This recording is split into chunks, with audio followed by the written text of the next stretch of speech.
Hey, it's Trish, and this is Fold of the Week, a show where I share powerful print marketing ideas to help you achieve success on any budget.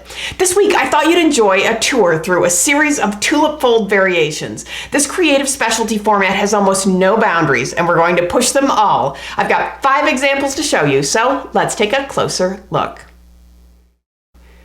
We're going to start with the most basic example of a tulip fold. It consists of 2 perpendicular scores and 1 long diagonal score. The diagonal score works to collapse the panels into each other. That's where it gets its name too. It looks like a flower opening up.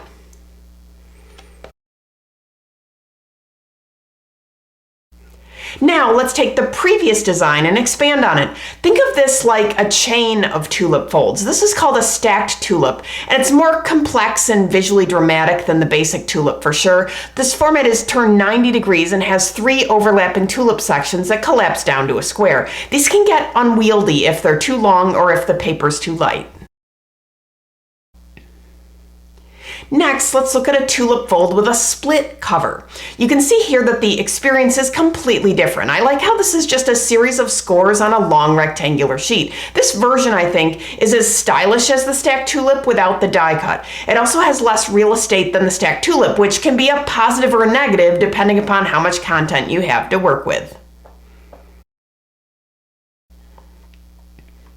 Now let's have some fun. Here's a really cool concept that uses the tulip fold as an accent for a call-out section of a brochure.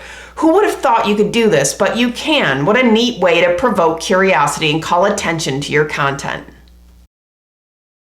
Lastly, you can also use the tulip technique to modify the perimeter shape of a brochure. Take this gem-shaped example. You can see that they shifted the angle and placement of where the diagonal scores intersect so that they could change the shape of the piece from a square to a diamond. If you'd like to see another shape, check out the hexagon-shaped tulip fold in episode 633. As you can see in these last 2 examples, once you get the hang of the tulip folding technique, there's really no limit as to what you can do with it. However, in my opinion, you can't go wrong with just a basic tulip too. Always nice to have options.